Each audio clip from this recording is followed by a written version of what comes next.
হাতে করে পাবো, বুঝে গেছে তো? জাস্ট এটা প্র্যাকটিস করবো, ঠিক আছে? আর হাতে করে কি করবো? হোল্ড, ওকে? চলো সাগো। অঘোরকামিনী প্রকাশচন্দ্র মহাবিদ্যালয়ের এনএসএস ইউনিটস ও উইমেন্স সেলের যৌথ উদ্যোগে সেলফ ডিফেন্স ফর উইমেন বিষয়ের উপর একটি সচেতনতা শিবিরের আয়োজন করা হয়। এই শিবিরে উপস্থিত ছিলেন আরামবাগ ক্যারাটে একাডেমির chief instructor shihan Mahadev Sarkar এবং তার কন্যা Kangana Sarkar, second dan black belt, national জাজ। তারা মহাবিদ্যালয়ের প্রায় 40 জন ছাত্রীকে হাতে কলমে আত্মরক্ষার বিভিন্ন কৌশল শেখান এবং জানান আত্মবিশ্বাসী মহিলাদের প্রধান হাতিয়ার।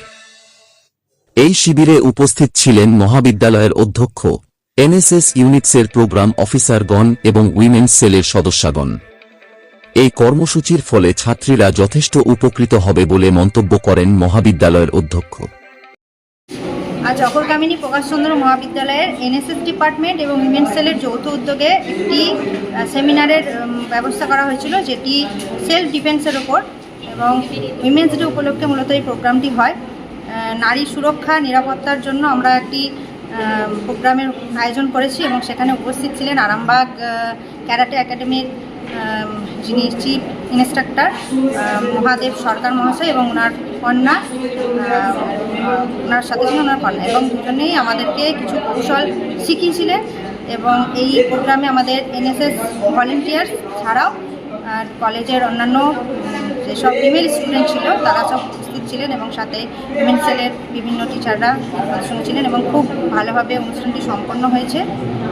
আমরা আর পরবর্তী সময় আরও ভালোভাবে প্রোগ্রাম করব মেয়েদেরকে নিয়ে, মহিলা সুরক্ষা নিয়ে বিশেষ করে। আমরা ধন্যবাদ। আজকে আমাদের মহাবিদ্যালয়ে ওমেন সেল এবং এনএসএস ডিপার্টমেন্টের উদ্যোগে, যৌথ উদ্যোগে আজকে একটি ক্যারাটে প্রশিক্ষণ শিবিরের আয়োজন করা হয়েছে এবং সেখানে স্টুডেন্টরা তো আনন্দ করে শিখল কীভাবে নিজেদেরকে আত্মরক্ষা করা যায়, তার সাথে সাথে আমরা টিচাররা, আমরা ম্যাডামরা, আমরাও শিখলাম কীভাবে আত্মরক্ষাকে, কীভাবে ক্যারাটেতে বশ করে বা ভর করে, ক্যারাটের উপর ভর করে কীভাবে নিজেদেরকে সুরক্ষিত করে রাখবে। আজকের যা সমাজ ব্যবস্থা, প্রত্যেকের উচিত এইরকম প্রাইমারি ট্রেনিংটা নিয়ে রাখা, যাতে নিজেরা সুরক্ষিত থাকতে পারে। ধন্যবাদ আমাদের অঘোরকামিনী প্রকাশচন্দ্র মহাবিদ্যালয়ের এনএসএস এবং উইমেন্স সেলকে এবং আমাদের কলেজের অধ্যক্ষা এবং আমাদের কলেজের স্যার ম্যাডাম এবং যারা নন টিচিং স্টাফ আছে সকলকে আমি সবথেকে ধন্যবাদ জানাই আমাদের স্টুডেন্টদের। ধন্যবাদ। আপনাদের ভালোবাসার আর এক নাম চন্দন জুয়েলার্স।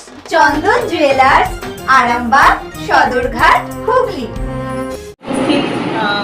সম্মানীয় অধ্যাপক অধ্যাপিকারা সকলকে যথাযোগ্য সম্মান জানিয়ে এবং আমাদের অনুষ্ঠানের মেয়ে স্যারের নাম জানি না, মহাদেব সরকার, কঙ্গনা সরকার, সবাইকে যথাযথ সম্মান জানিয়ে আমি অল্প দু একটা কথা বলব। আন্তর্জাতিক নারী দিবস, এটা একমাত্র একটা ডেট ফিক্সড হয়ে আছে, সেটা হচ্ছে 8ই মার্চ। তো বাকি দিনগুলো, এই ডেটটা ফিক্সড করা মানে আমার মনে হয় যে বাকি দিনগুলো মনে হয় নারীদের জন্য নয়, কিন্তু বছরের 365টা দিনের মধ্যে মাত্র একটা দিন নারীদের জন্য আর বাকি দিনগুলো নয়, এই কথাটাতে আমার আপত্তি আছে। সব দিনগুলোই সব মানুষের জন্যই, শুধুমাত্র একটা দিন নারীদের জন্য রেখে আমার মনে হয় না বিশাল কিছু মানে আমরা কিছু করে ফেলতে পারবো। এটা একটা কথা। 2 নম্বর কথা, যে নারীরা শুধুমাত্র পুরুষদের দ্বারাই মানে ডমিনেটেড হয়, এটাও ঠিক নয়। নারীরা কিন্তু মেয়েদের দ্বারাও ডমিনেটেড হয় এবং সেই সংখ্যাটাও কিন্তু অনেক। তো আমরা আমাদের মতন স্থির করবো যে আমরা নিজের পায়ে প্রথম কথা দাঁড়াতে হবে, মেয়েদের স্বাবলম্বী হতে হবে। তোমরা সেই পথে এগো যে নিজেদের কিছু একটা করতে হবে।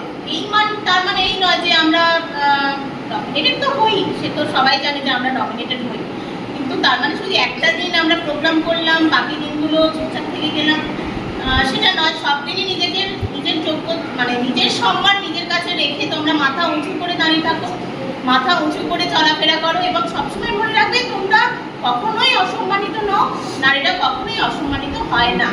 নারীরা না থাকলে কোনো এই সমাজ চলতে পারে না। তোমরা ভালো থেকো, সুস্থ থেকো, কিছু কথা নেই।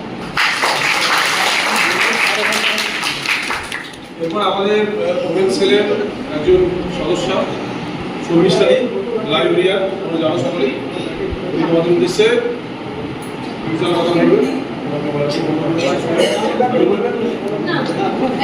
সকলকে আমার শুভেচ্ছা। আমাদের মাননীয় স্যার উপস্থিত আছেন প্রশিক্ষক হিসাবে। এতক্ষণ আমরা সুন্দরভাবে প্রশিক্ষণ লাভ করলাম কীভাবে আমাদের আত্মরক্ষা করতে পারি পথে ঘাটে যখন আমরা বিপদে। 8ই মার্চকে আন্তর্জাতিক নারী দিবসের ইতিহাস আছে। কেন 8ই মার্চকে আন্তর্জাতিক নারী দিবস হিসেবে পালন করা হয়? 1911 সালে প্রথম অস্ট্রিয়ান ডেনমার্ক যুক্তরাষ্ট্রে আন্তর্জাতিক এই নারী দিবস পালন করা হয়েছিল। তার আগে 1910 সালে জার্মান প্রস্তাব দিয়েছিলেন 8ই মার্চকে নারী দিবস হিসেবে পালন করা হয়, যেটার পূর্ব নাম ছিল আন্তর্জাতিক শ্রমজীবী নারী দিবস। যার উদ্দেশ্য ছিল যুক্তরাষ্ট্রে তখন নারীদের ভোটাধিকার ছিল না, নারীরা পুরুষদের সঙ্গে কাজ করত, কিন্তু তারা সেই পুরুষের সমান বেতন বা সমান অধিকার পেত না। সেই প্রেক্ষাপটে তখন জার্মান নেত্রী প্রস্তাব দেন যে 8ই মার্চকে আন্তর্জাতিক নারী দিবস হিসেবে পালন করা হয়।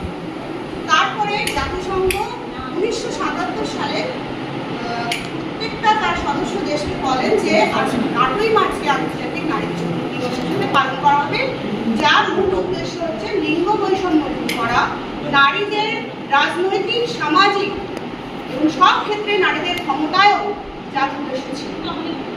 সেই হিসাবে প্রত্যেকটা দেশে আজ 8ই মার্চকে, মানে গতকাল যেটা গেছে, আমাদের আন্তর্জাতিক নারী দিবস হিসেবে পালন করা হয়।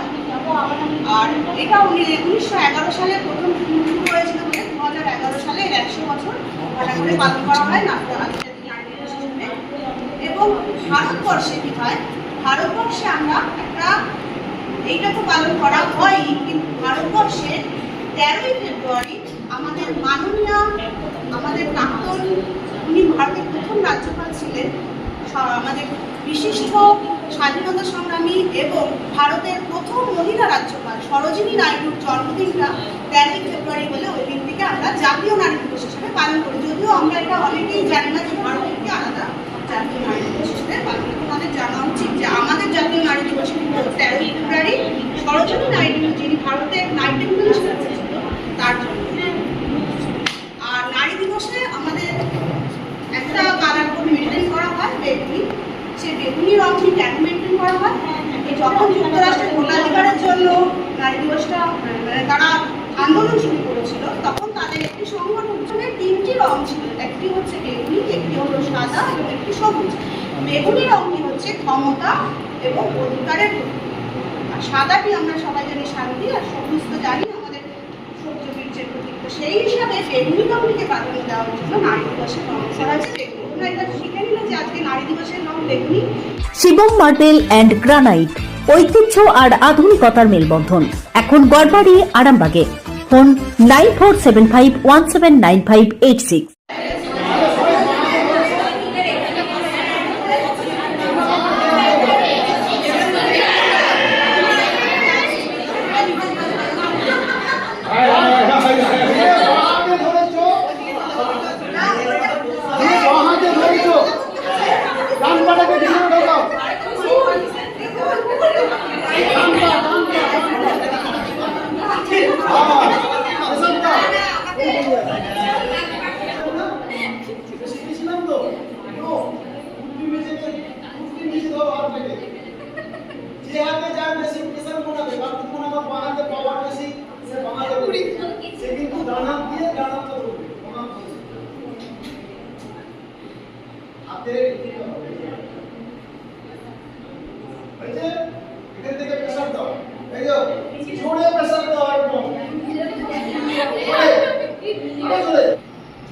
শুধু কবজিটা ঘুরবে, শুধু অনলি লিস্ট 2 3 4 5 6 7 8 9 10 অপোজিট 1 2। এটা রেগুলার প্র্যাকটিস করবে, লিস্টে পাওয়ার আসবে।